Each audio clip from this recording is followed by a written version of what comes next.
नमस्कार, मी उज्ज्वला. शौर्यस क्लाउड किचनमध्ये मी तुमचं पुन्हा एकदा मनापासून खूप खूप स्वागत करत आहे. नवरात्री चालू झालेले आहेत, तर मी आज तुम्हाला उपवासाची साबुदाण्याची खीर दाखवणार आहे. चला तर मग रेसिपीला सुरुवात करूया. खूप कमी साहित्यात होणारी ही रेसिपी आहे. हे आहे 1 वाटी साखर, हे ड्रायफ्रुट्स आहेत, 1 केळ, तूप आणि हे दूध मी इथे तापत ठेवलेले आहे. इथे मी एक पातेलं ठेवलेलं आहे. त्याच्यात आता 1 चमचा तूप घालूया. हे बघा, 1 चमचा तूप घातलेला आहे. यात आता हे बारीक कापलेले काजू बदाम आधी तुपात चांगले भाजून घ्यायचे बारीक गॅसवर. काजू आणि बदाम भाजल्यानंतर याच्यात मी मनुके आणि चारोळी घालत आहे. हे तुपात चांगले भाजून घ्यायचे. हे सगळं भाजल्यानंतर मगाशी साबुदाणा दाखवायचा राहिला. हा 1 वाटी साबुदाणा आहे. हा पण याच्यात चांगला तुपात भाजून घ्यायचा. 2-3 मिनिटं फक्त. हे बघा, 2-3 मिनिटं साबुदाणा तुपात चांगला भाजून घेतलेला आहे. आता याच्यात गरम दूध ओतायचं आहे. तुम्हाला जितकं हवं तितकं मी सायसकट ओतत आहे. जितकं हवं तितकं तुम्ही दूध याच्यात घ्यायचं आहे आणि चांगली हलवून घ्यायची आहे. 5 मिनिटं याला शिजू द्यायचं. हे बघा, साबुदाणा 5 मिनिटं मी शिजवलाय. असा ट्रान्सपरंट झाला पाहिजे.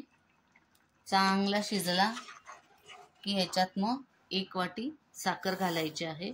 साखर घालून हलवून 1-2 मिनिटं ठेवायचं आहे.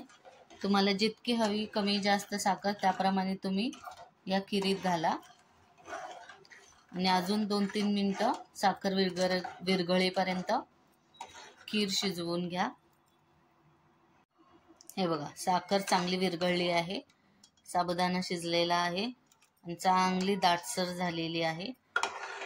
मी ह्याच्यात आता दुसरं काहीही घातलेलं नाही आहे, तरी कशी खीर छान अशी दाटसर अशी झालेली आहे.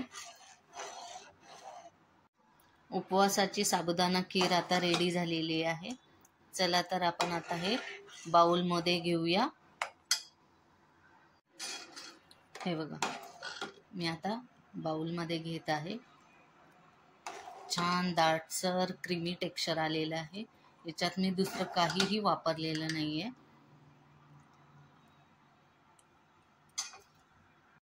साबुदाण्याची खीर ह्याच्यात मी बाउलमध्ये घेतलेली आहे.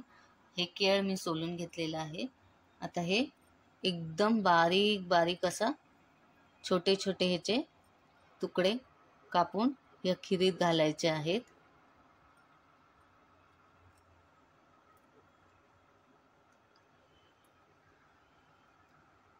हे असे छोटे छोटे तुकडे करून अशी खिरीत या घालायचे आहेत. हे बघा, बारीक बारीक एकदम केळीचे काप ह्याच्यात घालायचे आहेत. त्याच्याने अजून दाटसर क्रीमी टेक्स्चर येतं साबुदाणा खीरला. हे बघा कशी झालेली आहे. उपवासाची साबुदाणा खीर रेडी आहे. चला तर मग या खीर खायला. हे बघा, हे माझ्या घरी घट बसलेले आहेत. खिरीचा मी नैवेद्य देवाला पहिला दाखवलेला आहे. आता आपण खायला घेऊया.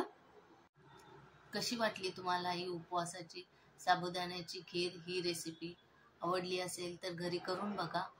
लाईक, शेअर आणि सबस्क्राईब करायला विसरू नका.